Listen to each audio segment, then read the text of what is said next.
Hello friends, welcome to Uttarakhand achiever. अब मुझे ये है कि तूने friends welcome to Uttarakhand achiever. तो कल हमने देखा था अधिगम का मानवतावादी उपागम। मानवतावादी उपागम में हमने मैस्लो के बारे में जाना था। अब हम जानेंगे कार्ल रोजर्स के बारे में। जो कार्ल रोजर्स थे वो भी मानवतावादी मनोवैज्ञानिक थे। कार्ल रोजर्स एक मानवतावादी मनोवैज्ञानिक थे जो अब्राहम मैस्लो के मुख्य मान्यताओं से सहमत थे। तो वो है ही कि जो अगर मानवतावाद को मान रहा होगा तो वो क्या होगा, हाँ, वो कुछ ना कुछ जो धारणाएं हैं मेन हैं उन बातों से सहमत भी होगा। रोजर्स ने कहा कि एक व्यक्ति को बढ़ने के लिए एक ऐसे वातावरण की आवश्यकता होती है जो उन्हें वास्तविकता, स्वीकृति और सहानुभूति प्रदान करे। वही मानवतावादी कहते क्या है कि हम इंसान को जितना प्यार प्रेम से इंसान रह सकता है, जैसा इंसान चाहता है बनना, जैसे इंसान को प्रेम चाहिए, सहयोग चाहिए, वो सारी की सारी भावनाएं उसको चाहिए ही, तभी वो किसी अधिगम कर सकता है या फिर वो आगे बढ़ सकता है। कार्ल रोजर की कुछ मुख्य धारणाएं थी, वो थी स्व आत्मा अवधारणा, उसके बाद सकारात्मक विचार संबंध, इसके बाद अनुरूपता, उसके बाद पूर्ण प्रकारात्मक व्यक्ति। किस तरीके से वो पूर्ण प्रकारात्मक व्यक्ति बनता है, मतलब फुल फ्लेज्ड इंसान बनता है, उसके बारे में कार्ल रोजर्स ने कुछ 3-4 बातें कही हैं, उनको हम एक एक करके जानेंगे। सबसे पहले है स्व आत्मा अवधारणा। स्व आत्मा अवधारणा है कि मैं क्या हूँ, अपने बारे में कुछ हमारे पास विश्वास होते हैं, कुछ हम अपने बारे में धारणाएं बनाते हैं अपने दिमाग में कि मैं ये हूँ, होता ही है। उसके बारे में स्वयं के बारे में धारणाओं और विश्वासों को संगठित सुसंगत सेट या समूह ही क्या कहलाता है, स्व आत्मा अवधारणा कहलाता है। जैसे यहाँ पे आपको दिख रहा होगा Carl Rogers concept, self image, I think I am a good person, ideal self. अब इसके अंदर हम 3 चीज़ें पढ़ेंगे, सेल्फ इमेज, आइडल सेल्फ और सेल्फ वर्थ। उसके बारे में I would like to be a person, like to be a good person, और सेल्फ वर्थ क्या होती है, I feel good about myself. तो एक एक करके इन तीनों चीज़ों को देखेंगे क्या है। सबसे पहले है स्व आत्मा अवधारणा में क्या क्या आता है। 3 चीज़ें आती जो हमने देखी, स्वयं की छवि जिसको हम बोलते हैं आत्म छवि। तो हम खुद को कैसे देखते हैं।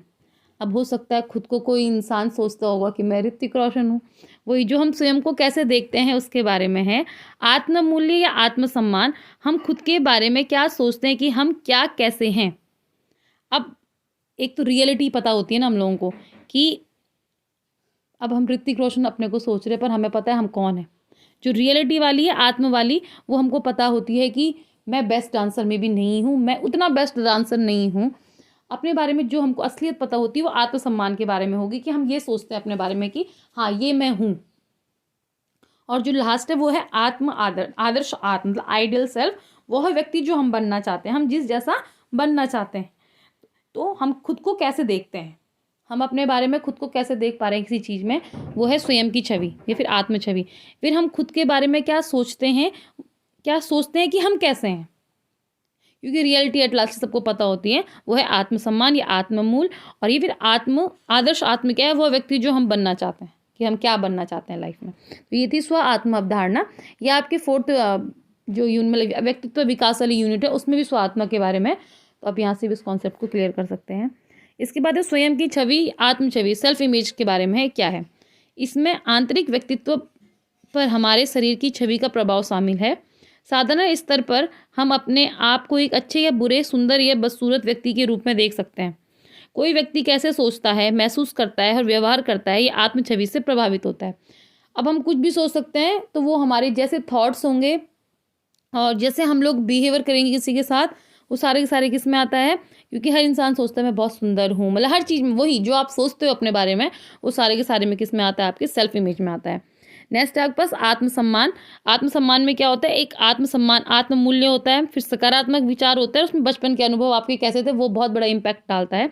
आत्ममूल्य की भावना बचपन से ही विकसित हो जाती है, वो होती है जो हम सेल्फ वाली बात कहते हैं। सेल्फ वर्थ और सेल्फ एस्टीम की भावना में बचपन से शुरू होती है, जो ठेस पहुंचती है वो यही है। और माता पिता के साथ बच्चे की बातचीत से बनती है। अगर बच्चे के साथ, जैसे आपने एरिक्सन का पढ़ा हुआ है, पहले वाले, दूसरी वाली, तीसरी वाली स्टेज, तो वो 3 स्टेज यही प्रभावित करती हैं कि अगर माता पिता ढंग से रह रहे हैं तो ट्रस्ट और मिसट्रस्ट की भावना बच्चे के हाथ में आ जाती है।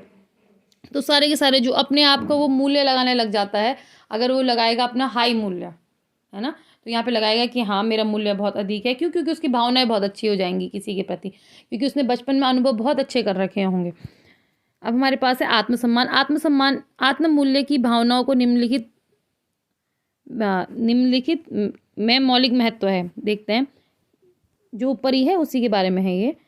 मनोवैज्ञानिक स्वास्थ्य, इस संभावना के लिए कि हम जीवन में लक्ष्यों और महत्वाकांक्षाओं को प्राप्त कर सकते हैं, इस संभावना के लिए भी कि हम जीवन में आत्म साक्षरता प्राप्त कर सकते हैं, इसके लिए बहुत ज़रूरी है हम क्या कर सकते हैं, है ना। उसके लिए हमारे पास क्या, आत्मसम्मान होना बहुत ज़रूरी है। अब है आत्मसम्मान आत्ममूल्य के बारे में ही है। अगर हम उच्च आत्ममूल्य लगाते हैं अपना और एक निम्न आत्ममूल्य लगाते हैं, कैसे, आत्मविश्वास और सकारात्मक भावनाएं, चुनौती को सामना करना, कई बार विफलता और दुख को स्वीकार करना, और अन्य लोगों के लिए खुलापन। तो आप लगा सकते हो आपने कौन सा लगाया, अपना अपना जो सेल्फ एस्टीम है आपने उच्च लगाई है, हाई लेवल की लगाई है, निम्न लगाई है।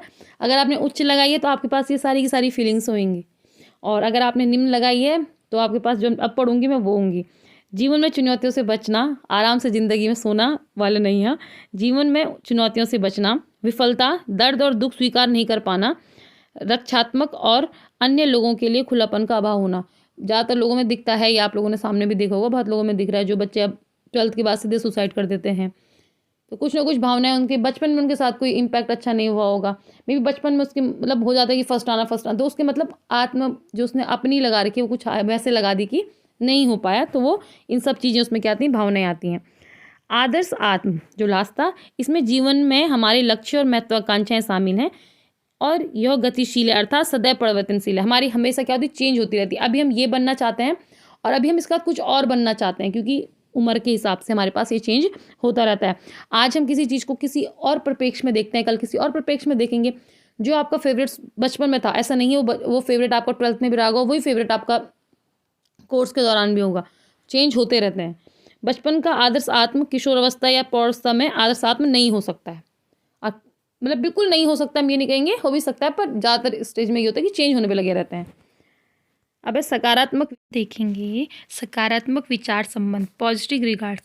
आप किस तरीके से, जो आप उसका थर्ड पॉइंट था, वो सेकंड पॉइंट था कि यहाँ पे जो कार्ल रोजर्स ने दिए थे अवस्थाएं, उसका जो सेकंड था वो था कि आप सकारात्मक विचार और संबंध किस तरीके से स्थापित करते हो बच्चे के साथ।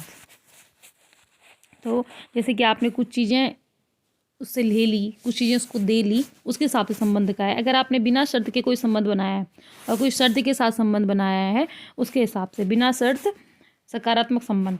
बच्चा कुछ गलत करता है या त्रुटि करता है तो सकारात्मक सम्मान वापस नहीं लिया जाएगा। जैसे कि बच्चे को साइकिल दी थी, तो आपने बोला कि अगर तू ये करता है तो मैं तुझसे साइकिल वापस ले लूँगा, कुछ बोला ही नहीं है, तो ये क्या था, बिना शर्त सकारात्मक संबंध बनाया। अब शर्त सकारात्मक संबंध, बच्चे को उसके लिए सम्मान प्यार नहीं किया जाता है जो वह है, बल्कि सम्मान प्यार इस शर्त पर है कि वह केवल माता पिता द्वारा अनुमोदित तरीके से व्यवहार करता है। तो जहाँ पे शर्त क्या है कि आपको तभी कोई चीज़ मिलेगी जब आप माता पिता के साथ कोई व्यवहार अच्छा करोगे या बुरा करोगे, या फिर जो माता पिता कह रहे हैं उनकी बात को मानोगे। तो आपके पास अगर आप नहीं मानते हो तो आपसे वो चीज़ हटा दी जाती है। अगर क्लास में फर्स्ट नहीं आते तो आपसे साइकिल हटा दी जाएगी। तो था सशर्त संबंध, ये संबंध के बारे में था। अब है अनुरूपता। अनुरूपता क्या होता है कि आपने अपनी इमेज जो बनाई है, सेल्फ इमेज जो बनाई है, और आप क्या बनना चाहते हो, उसमें अगर कॉन्ग्रुएंसी ज़्यादा नहीं आई, मतलब उसमें सिमिलरिटी ज़्यादा नहीं आई तो क्या होगा, और सिमिलरिटी ज़्यादा आ गई तो क्या होगा। आपको दिख रहा है ये, इसमें ये कम है और इसमें ये थोड़ा ज़्यादा है, तो क्या क्या फ़ायदे होंगे उसको जानते हैं। तो उसमें क्या है, ठीक है, the self image is different to the ideal image, different होगी, अलग अलग है। There is only a little overlap, यहाँ पे दिख रहा है कि बहुत कम ओवरलैप हुआ है, मतलब बहुत ही कम एक दूसरे के, मतलब बहुत ही कम आपको गैप मिला है। हियर सेल्फ एक्चुअलाइजेशन, जब आपके पास मैस्लो की वो 5वीं अवस्था थी, अपने आप को जानना, सेल्फ एक्चुअलाइजेशन, तो यहाँ पे क्या होगा, वो डिफ़िकल्ट हो जाएगा, अपने आप को समझना बहुत मुश्किल हो जाएगा। वहीं दूसरी तरफ क्या, सुसंगत में क्या होगा, जब आपकी थोड़ा थोड़ा जो आइडियल इमेज और सेल्फ इमेज है मिलने लग जाएगी। आपने अपने आइडियल को, जो आप बनना चाहते हो, आपने उसको वो चुना है, जो आप इस मतलब रियलिटी में हो भी, तो वहाँ पे क्या होगा, यहाँ पे जो ये गैप है वो ज़्यादा आएगा और अपने आप को आप समझ ज़्यादा अच्छे ढंग से सकते हो। तो आपने जब आपने कुछ समझा होगा तभी आप वो कुछ बनना चाह रहे होंगे, तब अपने आप को समझना ज़्यादा आसान होता है। तो ये किसके बारे में था? अनुरूपता के बारे में था। अब लास्ट है पूर्ण प्रक्रियात्मक व्यक्ति। तो क्या होता है? फुलफिल्ड लाइफ क्या होती है किसी चीज़ की? तो सबसे पहले जो फुलफिल्ड व्यक्तियों को करेगा क्या? अनुभवों के लिए खुला, मतलब सबके साथ बात करना चाहेगा। ऐसे नहीं कि अपने अंदर संकुचित है, चीज़ों को लेके बात ही नहीं कर रहा है, इंट्रोवर्ट है, ऐसा नहीं होता है। जो पूर्ण प्रक्रियात्मक व्यक्ति होता है वो क्या होता है? अपनी एक्सपीरियंस को बताने के लिए तथा नए एक्सपीरियंस लेने के लिए खुश रहता है। अस्तित्व परक जीवन, जो आज की ज़िंदगी है, प्रेजेंट में जीना अच्छा लगता है उसको, ना कि भविष्य में और भूत में।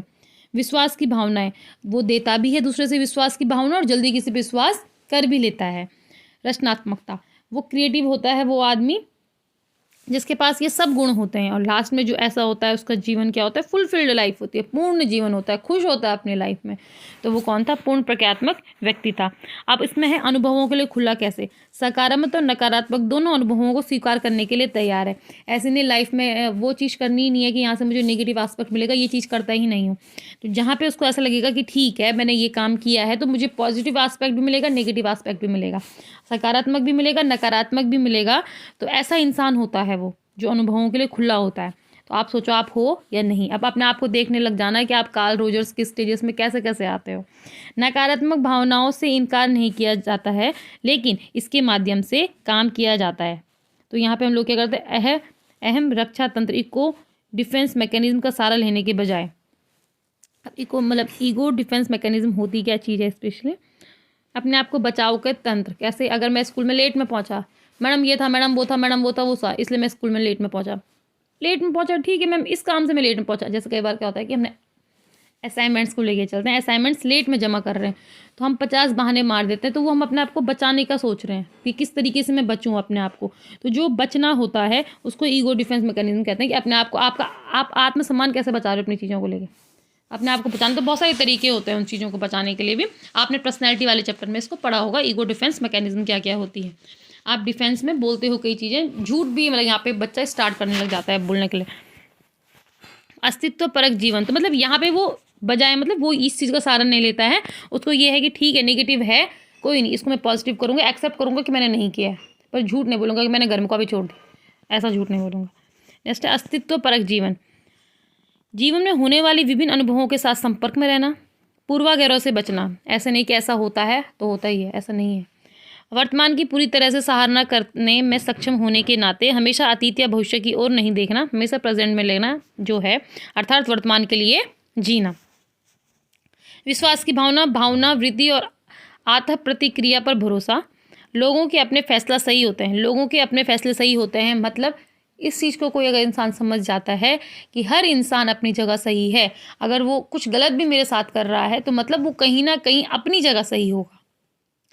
ऐसा नहीं कि उसने आज मुझे कुछ बोल दिया, मतलब उसने कुछ ना कुछ सोचा होगा तभी उसने मुझे ये बात बोली है। ऐसा कभी हो ही नहीं सकता कि वो ज़बरदस्ती तुम्हारा बुरा चाह रहा होगा, है ना।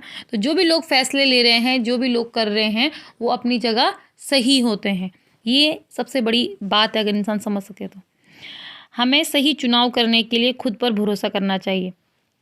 आप कुछ भी चुनाव कर रहे हो, अब होता क्या है, ये फीलिंग्स जनरेट होती है आपकी कि अगर आप अपने अच्छे फैसले ले पा रहे हो, नहीं ले पा रहे हो, ये आपने अपना आत्ममूल्य कैसा लगाया जो आपने ऊपर पढ़ा था। दूसरा, आपको इरिक्सन की जो थ्योरी है वहाँ पे आपने कैसा कैसा फील किया है लाइफ में। अगर आपको सब कुछ अच्छा मिला तो आप अपने जो खुद के फैसले होते हो अपने आप लेते हो, नहीं तो नहीं ले पाते हो। आपको कभी मम्मी की ज़रूरत पड़ेगी, कभी पेरेंट्स की ज़रूरत पड़ेगी, या फिर कभी फ्रेंड्स की ज़रूरत पड़ेगी कि मैं ये करूँ या ना करूँ, मैं 12 में मैथ्स लूँ या ना लूँ। तो ये क्या होती है, नहीं आ पाती अपने पे भरोसा। रचनात्मकता, रचनात्मक सोच और जोखिम उठाना व्यक्ति के जीवन की विशेषता है ही। अगर कोई चीज़ कुछ अलग कर रहा है, कोई कुछ क्रिएटिव कर रहा है तो उसमें दिक्कतें आती हैं। भी ख़राब हो गए तो ठीक है ना, ख़राब होगा तो होगा, देखी जाएगी वाली बात। एक व्यक्ति हर समय सुरक्षित नहीं खेलता है। रचनात्मकता में समायोजित करने, बदलने और नए अनुभवों की तलाश करने की क्षमता शामिल होती है। जो भी क्रिएटिव होता है वो एडेप्टेशन की उसकी आदत होती है, कहीं भी एडेप्ट मतलब कहीं भी समायोजन कर लेता है वो अपने आप को चेंज करने का। नहीं बैठ पा रहा है कहीं पे तो अपने आप को बदल दिया। नए अनुभवों की तलाश की, नया नया मुझे मिले, वो क्रिएटिव लोग होते हैं। तो ये क्रिएटिव के बारे में कहा गया है कार्ल रोजर्स के द्वारा स्पेशली। अब पूर्ण जीवन क्या हुआ? जीवन में खुश और संतुष्टि पाना सबसे बड़ी बात है लाइफ में कि आप संतुष्ट हो चुके हो। इंसान छोटी नौकरी करके भी संतुष्ट हो जाते हैं, कई लोग बहुत बड़ी बड़ी नौकरी करके भी संतुष्ट नहीं होते हैं, तो वो पूर्ण जीवन जी ही नहीं रहे हैं जो लोग क्या नहीं हैं, संतुष्ट नहीं है लाइफ में, संतुष्ट नहीं है लाइफ में। ठीक है, नई चुनौतियों और अनुभवों की तलाश में रहना, कि हर टाइम पे ये सोचना कि ठीक है अब नई चुनौतियाँ एक्सेप्ट करूँगा, नया कुछ अनुभव करूँगा। वो अनुभव खट्टे भी हो सकते हैं, मीठे भी हो सकते हैं। अब कुछ उदाहरण यहाँ पे हैं कार्ल रोजर्स के, ये आप देख सकते हो। ये कहाँ से लिए गए हैं रोजर्स के द्वारा, मतलब रोजर्स की कोई जो बुक्स हैं उनके द्वारा कहाँ से लिए गए हैं, मैंने कहाँ से लिए हैं, या फिर जहाँ से मुझे PDF मिली है उन्होंने कहाँ से लिए हैं। कार्ल रोजर्स के अनुभवजन्य अधिगम सिद्धांत। अब ये क्या चीज़ है, इसको समझो। व्यक्ति के भीतर प्राकृतिक तौर पर सीखने की अद्वितीय क्षमता होती है। व्यक्ति किसी भी कार्य को अपनी इच्छा से सीखता है। पहला, सीखने की प्रक्रिया स्वपहल होती है, स्वयं अनुभव करके ही सीखने पर बल दिया जाता है। करके सीखना इंपॉर्टेंट है यहाँ पे, खुद सीखे, खुद करेगा, खुद अनुभव प्राप्त करेगा, फिर जाके उसको आएगा। और हमेशा जब तक बच्चा सेल्फ इनिशिएटिव नहीं लेगा, स्वपहल नहीं लेगा कि मुझे करना है, तब तक वो सीख ही नहीं सकता है। क्योंकि पहले लाइन में जो लिखा है कि बच्चे के अंदर प्राकृतिक रूप से क्षमता होती है कि वो सीखने के लिए तैयार होता है, उसके अंदर इच्छा होती है सीखने की। मतलब अगर वो सीखना चाहेगा तभी सीख सकता है, ये आप भी जानते हो। बच्चा तभी ही कुछ चीज़ सीख पाता है जब से उसकी इच्छा हो। आप बाहर से कितना भी कुछ दे दो, एक पल के बाद अधिगम पठार बनना शुरू हो जाएगा अगर उसकी मन नहीं है। अनुभव करके सीखा हुआ ज्ञान स्थायी होता है। अब याद रखना, यहाँ पे ज्ञान का स्थायीकरण करने की बात आ चुकी है। ज्ञान का क्या होता है, स्थायी होता है ज्ञान। वही परसों हम देख रहे थे, TLM क्या करता है, ज्ञान को स्थायीकरण करता है। तो अनुभव से जो ज्ञान प्राप्त होता है वो हमेशा क्या होता है, स्थायी होता है। कार्ल रोजर्स ने कहा है ऐसा वातावरण उपस्थित किया जाना है कि व्यक्ति अधिक से अधिक सक्रिय रहे, क्या रहे, एक्टिव रहे, शब्द ध्यान रखना, सक्रिय रहे, स्वतंत्र होकर शिक्षक के सम्मुख अपने भावों, इच्छाओं और संबंधी अनुभूतियों को अभिव्यक्तिकरण करे, उद्देश्य प्रयोजन को समझे और संरक्षण के लिए दूसरे पर आश्रित ना रहे। ये आप समझ रहे क्या है कि स्पेशली टीचर्स के सामने अपनी बातें पूरी रख सके। और टीचर्स का काम क्या है, ऐसा वातावरण देना जहाँ पे बच्चा सक्रिय हो, अनुभवजन्य ज्ञान प्राप्त कर सके, और दूसरा उसका वो ज्ञान क्या हो, स्थायी हो। टीचर्स पे बात है। बालकों को पुस्तक के बोझ में नहीं लादना चाहिए, बल्कि स्वतंत्रता पूर्वक अध्ययन करने देना चाहिए। और ये आप इसका नेगेटिव एस्पेक्ट भी कह सकते हो कि हमको सिलेबस पता नहीं चलता है, कुछ भी क्या पढ़ाना है बच्चे को। और हर चीज़ का आप क्या नहीं दे सकते हो, हर चीज़ का क्या नहीं दे सकते, अनुभव देने की कोशिश करनी, पर बहुत जगह आप नहीं दे सकते हो। भूगोलिक कुछ परिस्थितियाँ ऐसी होती हैं कि आप हर चीज़ का अनुभव नहीं दे सकते हो। ये इसको क्या है, हम कह सकते हैं ड्रॉबैक्स है।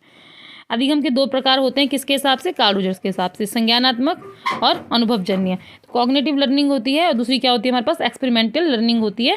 2 तरीके की लर्निंग होती है।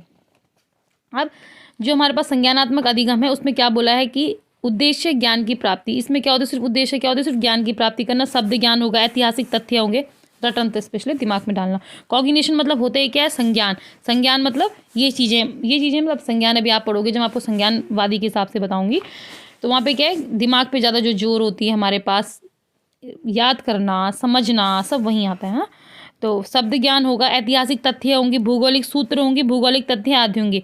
जब तक इसे उपयोग में ना लाया जाए ये निरर्थक है। जब तक इसको आप प्रयोग नहीं करोगे, मतलब सिर्फ आप क्या कर रहे हो, भर रहे हो बच्चे के दिमाग में। यहाँ पे आपको फोटो देख के लग रहा होगा ये बच्चे के दिमाग में भर रहे हैं। वहीं एक्सपेरिमेंटल लर्निंग क्या होती है, फिर अनुभवजन्य ज्ञान क्या होता है, जहाँ बच्चा करके सीखता है। NEP 2020 भी यही कहती है, NCF 2005 भी यही कहता है कि बच्चे क्या करे, करके सीखे। और वहीं जो NCF बनाया गया है 2022 वाला 8th तक की क्लास के लिए, तो वहाँ पे भी क्या है, यही बात कही गई है। व्यक्ति ने करके सीखने पर जोर, व्यक्ति की रुचि, व्यक्ति द्वारा पहल, जैसे किसी इंजीनियरिंग के द्वारा किसी मशीन के पुर्जों का ज्ञान प्राप्त किया जाता है। किस तरीके से क्या हुआ होगा, कहाँ से किसी को जोड़ा होगा। अब हमारे पास जो खिलौने भी आ रहे हैं, असेंबल करने वाले आ रहे हैं, तो कहीं ना कहीं दिमाग लग रहा है, करके बच्चा सीख रहा है। तो ये क्या था, डूइंग एंड एक्सपीरियंसिंग। तो ये क्या था, अनुभवजन्य ज्ञान था, एक्सपेरिमेंटल लर्निंग थी, जिसके बारे में किसने कहा है आपके पास, कार्ल रोजर ने कहा है। तो वही एक जगह भरते हैं, एक जगह दिमाग में आता है। अब कैसे करके ये लर्निंग आप सीख पाते हो, सबसे पहले आप क्या करोगे, बच्चे को कॉन्क्रीट एक्सपीरियंस दोगे। कॉन्क्रीट एक्सपीरियंस दोगे मतलब कि आप बच्चों को स्थायी, मतलब जो आपके पास सामने दिख रहा है उसके बारे में बताओगे। जैसे कि जैसे आपने बच्चे को कुछ पढ़ाना है, तो जैसे कि आपको बच्चे को पानी के रूप में कुछ पढ़ाना है तो पानी दिखाओगे आप बच्चे को। उसके बाद बच्चा अपना रिफ्लेक्टिव ऑब्जर्वेशन, अब बच्चे ने उस पानी में देखा कि बच्चा उसके बारे में बता रहा है। उसके बाद अब एब्स्ट्रैक्ट कॉन्सेप्चुलाइजेशन, अब आप क्या करोगे, उसको उसके बारे में लर्निंग दोगे। एब्स्ट्रैक्ट मतलब होता है अमूर्त और कॉन्क्रीट मतलब होता है मूर्त। मूर्त रूप से बच्चे को कोई चीज़ अनुभव कराना। फिर बच्चा उसने क्या देखा है उसने। रिफ्लेक्टिव मतलब उसने उस चीज़ के बारे में देखा क्या है, उसके दिमाग में क्या विचार आए हैं उसके बारे में बोलेगा। अब आप उसको मूर्त दोगे, फिर उसके बाद क्या करोगे, एक्टिव एक्सपेरिमेंटाइजेशन। अब असली में बच्चा ने क्या सीखना है, किस तरीके से सीखना है, वहाँ पे बात आएगी। फिर वो चीज़ें क्या चलती है, एक साइकिल चलती रहती है। ये किसके बारे में था, अनुभवजन्य ज्ञान के बारे में था। तो ये था आपके पास कार्ल रोजर के ज्ञान के बारे में। अब हम नेक्स्ट डे देखेंगे सूचना, स्मृति क्या होती है, एलटीएम क्या होता है, इसके बारे में। Thanks for watching.